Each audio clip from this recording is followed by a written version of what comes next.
Hello friends, welcome back to my channel women wings. आज मेरा KVS का contractual ये इंटरव्यू था। तो ये मेरा पहला मतलब केवीएस का पहला इंटरव्यू था जो मैंने अटेंड करा है। तो जैसा कि मैंने आप लोगों को बताया था कि मैं आने के बाद इंटरव्यू से आने के बाद आप लोगों के साथ शेयर करूँगी अपना एक्सपीरियंस। तो मेरा एक्सपीरियंस ये रहा कि मेरा इंटरव्यू छत्तीसगढ़ दुर्ग में था। मैं दुर्ग में, छत्तीसगढ़ के दुर्ग में मेरा इंटरव्यू था केवीएस में। और मैं यहाँ पर 8:30 बजे से लेके 10:30 बजे तक का टाइम रहता है कि आप जाकर अपना वेरिफिकेशन करवा लो अपने जो भी डॉक्यूमेंट्स है उसका। तो मैं 9 बजे पहुँच गई थी वहाँ पर और मैं 9 बजे से डॉक्यूमेंट वेरिफिकेशन हुआ। और काफ़ी लोग थे, मतलब काफ़ी लोग थे और हर लोगों को अलग अलग सेक्टर में बांट दिया गया। जिनका टीजीटी था, पीजीटी था और पीआरटी वालों को अलग था। बाल वाटिका का दूसरे दिन है, तो नेक्स्ट डे बाल वाटिका का था, तो पीआरटी का ही था आज। तो फिर मैं उसके बाद चली गई क्लासरूम में गई और वहाँ पर पहले से बहुत लंबी लाइन लगी हुई थी और अप्रॉक्स 70 स्टूडेंट्स ने वहाँ पर इंटरव्यू दिया पीआरटी में। मेरा नंबर 45 था और मुझे मेरे इंटरव्यू को 45 मतलब नंबर पर आने में मुझे 3 बज गए। मतलब 3 बज गया मेरे को आना, मेरे इंटरव्यू का नंबर आने में। और फिर उसके बाद जब मैं अंदर गई तो वहाँ पर 3 मेल मेंबर और 1 फीमेल थी।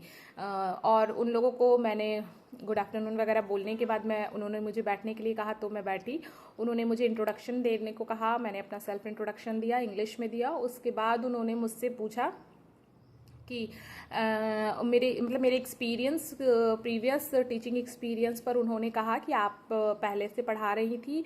और फिर उन्होंने खुद ही ये बात कह दिया कि अच्छा, आपकी शादी हो गई थी तो इस वजह से अब बच्चे बड़े हो गए हैं, तो अब आप लगता है फिर वापस आए हो। तो इस पर मेरा भी यही रिप्लाई रहा कि जिस केवीएस इंटरव्यू के साथ ही मैं अपना कम बैक कर रही हूँ। इस तरह से मैंने मतलब कैजुअली उन्होंने बात किया, तो मैं भी बहुत अच्छा फील कर रही थी। फिर उन्होंने मुझसे पूछा कि आप कुछ प्रिपेयर करके घर से लाए हो या मैं अपने तरफ से कुछ डेमो प्रिपेयर करने, मतलब डेमो के तौर पर आप अपनी तरफ से कुछ प्रिपेयर करके लाए हो। तो मैंने बोला कि हाँ, मैं इंग्लिश में, हिंदी और ईवीएस और मैथ्स, इन 4 सब्जेक्ट्स में से कोई भी सब्जेक्ट्स का आप मेरे को दोगे तो मैं डेमो मतलब दे सकती हूँ। तो उन्होंने मुझसे बोला कि आप पोयम सुनाओ। तो फिर मैंने उनसे पूछ लिया हिंदी और इंग्लिश, तो उन्होंने इंग्लिश बोला।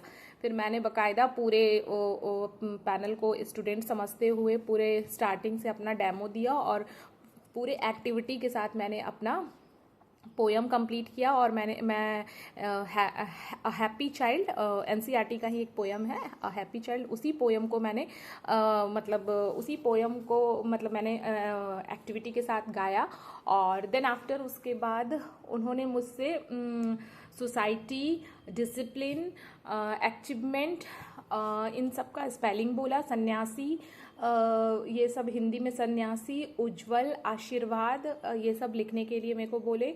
और उत्क्षिप्त व्यंजन किसे कहते हैं ये पूछे। और यूडाइज का फुल फॉर्म और परख के बारे में थोड़ी मुझसे पूछे, एपेलन के बारे में पूछे। मतलब एक जस्ट कैजुअल टॉक उन्होंने मुझसे इन टॉपिक्स के बारे में करा। और परख का फुल फॉर्म पूछा मुझसे, और यूडाइस का फुल फॉर्म पूछा, एनसीईआरटी का फुल फॉर्म पूछा। और मैं डीएलएड एनआईओएस से की हूँ, तो उन्होंने एनआईओएस का फुल फॉर्म पूछा। और इन सब के बाद उन्होंने मुझसे बोला कि आपने कम बैक किया है बट आपका कॉन्फिडेंस मतलब काफ़ी अच्छा है। बस इतना ही मेरा रहा एक्सपीरियंस। और मुझे बिल्कुल भी मैं नर्वस बिल्कुल फील नहीं कर रही थी, टू बी ऑनेस्ट। मतलब बिल्कुल नहीं, मुझे अच्छा फील हो रहा था क्योंकि मैं इतने देर से जो 8:30 बजे, मैं 9 बजे वहाँ गई थी। 9 बजे से जब आप एक ही इन्वायरमेंट में बैठे हो, एक ही सराउंडिंग में सब उसी तरह के लोगों से मिल रहे हो, तो एक कॉन्फिडेंस बिल्ड हो जाता है। काफ़ी अच्छे लोगों के साथ मेरा इंटरेक्शन भी हुआ। और मैं अच्छा मतलब वहाँ पर जब मेरा टाइम आया तो मैं बिल्कुल नर्वस नहीं थी। मैं जाके बाकायदा अच्छे से अपना इंटरव्यू दी। हाँ, बस मैं पोयम जब बोल रही थी तो 1-2 लाइन मैं भूल गई थी, तो उसे मुझे रिपीट करना पड़ा। तो फिर उसके बाद उन्होंने मुझे लास्ट 2 लाइन से पहले ही बोल दिया कि आप बैठ जाओ। क्योंकि मतलब वो क्या है ना, एट अ टाइम थोड़ा सा याद नहीं आता है। सो इसी के साथ इसके साथ ही मैं अपना एक्सपीरियंस आज का शेयर कर रही हूँ। और अभी मैं इसीलिए अपना टारगेट वीडियो नहीं ला रही हूँ, क्योंकि मैं 2 दिन से मतलब मेरा 7 डेज जो स्टडी चैलेंज था वो ब्रेक हो गया, और ये रीज़न था। बट मेरे को ऐसा लगता है कि मुझे अब हर तरह से अपने आप को पॉलिश करना है, चाहे जैसे भी हो, मुझे एक अच्छी जगह पे खुद को सेट करना है। होप कि आपको मेरी वीडियो से थोड़ा बहुत जो भी एक नॉलेज मिली हो।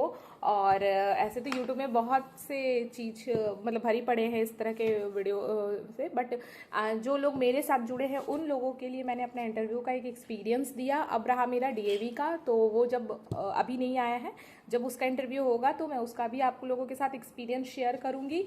और अपने पढ़ाई को, क्योंकि जेटेट का भी न्यूज़ आ रहा है कि वो 2000 ये मार्च में वो हो सकता है कि हो जाए।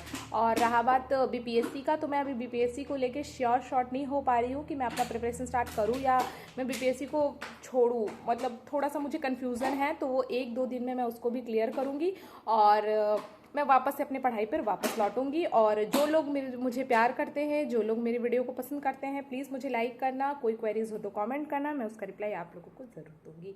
मिलते हैं कल के वीडियो में। Thank you.